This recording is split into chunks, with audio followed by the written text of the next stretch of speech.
Donc du coup tous les midis quand je rentre du travail, je mange, je fais ce que j'ai à faire.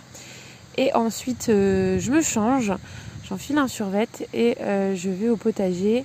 Déjà pour faire un petit tour, ça me détend, je commence à regarder s'il n'y a pas des petits trucs à faire pour prévoir ce que je vais faire le soir. Je regarde s'il n'y a pas des plantes qui ont soif, qui souffrent, des insectes qui ont envahi un truc, voilà. Je fais le tour pour faire le bilan un petit peu et vérifier que tout va bien.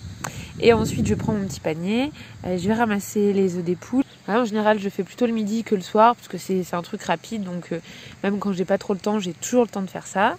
Et ensuite je prends mon petit panier et je vais ramasser quelques trucs pour m'avancer pour ce soir, des trucs qu'on va pouvoir manger le soir. Donc là par exemple aujourd'hui je vais ramasser les fraises, les framboises et quelques amélanches, en fait tous les trucs qui sont mûrs dans le potager, et ça fera nos fruits pour le dessert. Regardez-moi ces jolies petites fraises qui m'attendent.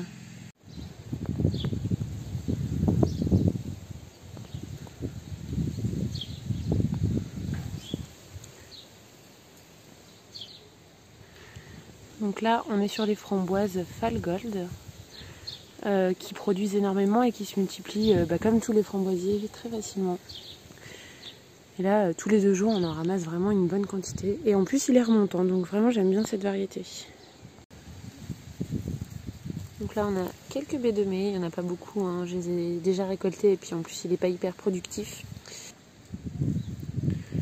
Allez, on les ramasse, ça va permettre de faire quand même une petite salade de fruits avec le reste.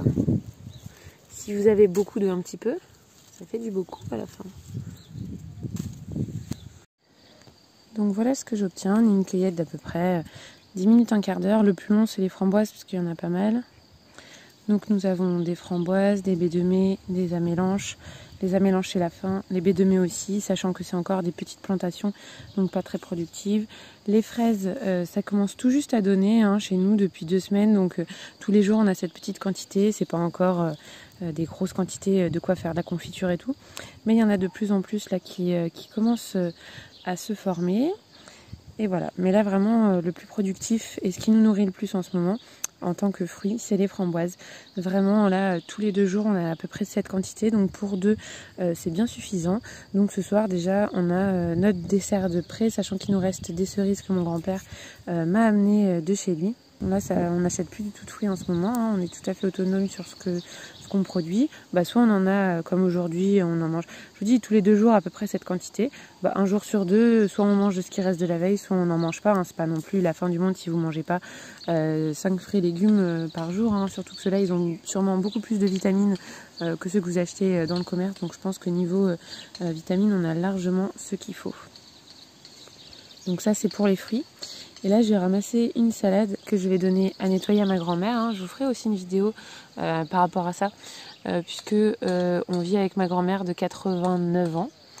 Donc la maison est divisée en 2 parties en fait. Elle a sa partie, nous on a la nôtre, donc on est indépendant, mais elle est juste collée à nous, donc si elle a besoin de quoi que ce soit, on peut l'aider. Donc je vais vous faire une vidéo d'ailleurs sur ça, sur le fait de vivre à plusieurs générations. Parce que je trouve que c'est quelque chose qu'on fait pas trop en France et qui pourtant a vraiment de l'utilité. Donc là par exemple, moi pendant que je serai au travail, elle va me laver ma salade. C'est un truc que je déteste. Je déteste laver et trier la salade. Là du coup, elle va pouvoir s'en occuper. On va manger celle-là, tiens. Donc là, il me reste le temps pour faire une petite crème pâtissière comme ça ce soir avec les fruits. On aura ça parce que notre dîner, entre guillemets, va être un petit peu léger. On va juste manger de la salade avec un kékoton que Abdel a fait ce matin, vu qu'il est à mi-temps.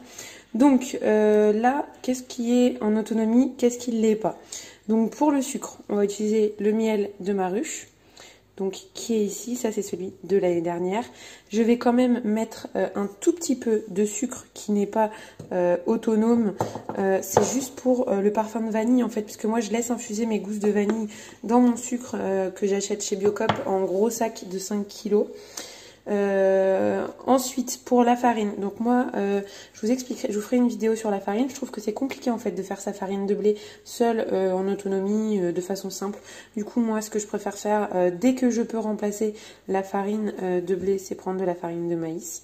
Donc ça, c'est ce qu'on va faire. Celle-là, elle est faite au Thermomix. Si vous voulez qu'il y ait moins... Ça, c'est vraiment de la farine avec aussi l'écorce. Hein. C'est juste pulvérisé, même pas tamisé. Hein. Donc c'est vraiment de la farine complète de maïs. Si par contre vous voulez que la fécule, enfin vraiment un truc blanc, va falloir que vous le tamisiez. Je sais même pas si on peut tellement que c'est réduit en poudre. Enfin bref, il n'y a aucun souci. Moi, ça ne me change rien. Pour les œufs, il y a 2 œufs de poule, un œuf de canne. Et la seule chose que je n'ai pas, c'est le lait. Là, on prend celui-ci en ce moment. Le lait que j'aime bien, c'est le lait frais de chez Biocop. C'est pratiquement du lait cru. C'est du lait microfiltré. Le problème, c'est que là, déjà avec le confinement, c'est ultra galère à Biocop. Faut faire la queue. On peut rentrer qu'à une personne. On n'a pas le droit au caddie. Donc, je peux pas faire mon stock. Moi, maintenant, j'ai décidé que à Biocop, j'y vais une fois tous les 2 mois. Je fais mon stock de trucs que je suis pas autonome, le chocolat. Mais voilà. Donc, du coup, on prend ce lait bio puisque l'autre, il se garde qu'une semaine au réfrigérateur, donc je peux pas y aller tout le temps. Et sinon je vais chez les producteurs pour les fromages, etc. Mais ils ont pas en fait de lait, ça m'énerve d'ailleurs. Il fait le fromage blanc mais ils vendent pas le lait. Donc voilà, pour l'instant c'est du truc industriel entre guillemets, même si c'est quand même du lait de chez nous, hein, on est en Limousin et c'est bio. Donc je me dis c'est le moindre mal. Donc là c'est parti, je vais faire vite fait ça et pour vous montrer aussi que quand on n'a pas le temps, bon là je filme donc je perds du temps. Là, ça m'aurait pris 3 minutes pour le faire au Thermomix. Donc pour aller plus vite, je vous dis vite fait les ingrédients que j'ai mis par rapport à la recette intégrée du Thermomix.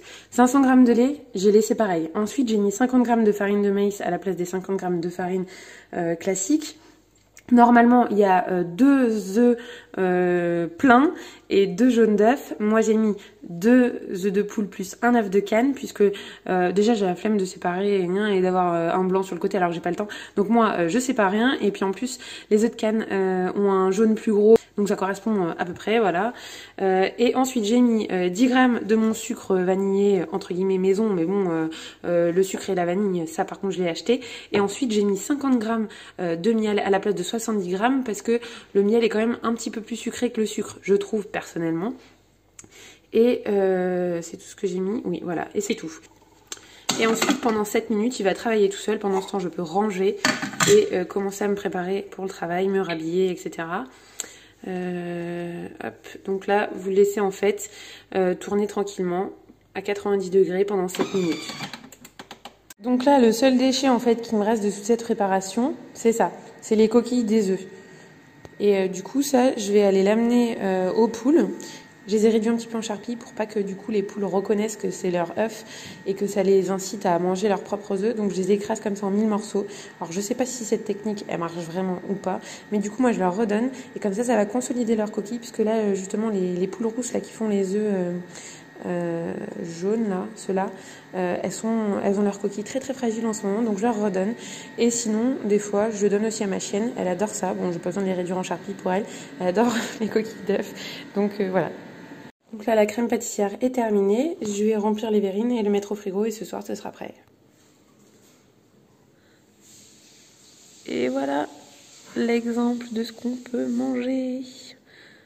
Là, il n'y a que le lait du coup qui vient pas de chez nous et le sucre vanillé. Enfin, le sucre et la vanille, puisque le sucre vanillé, je l'avais fait moi-même. Voilà.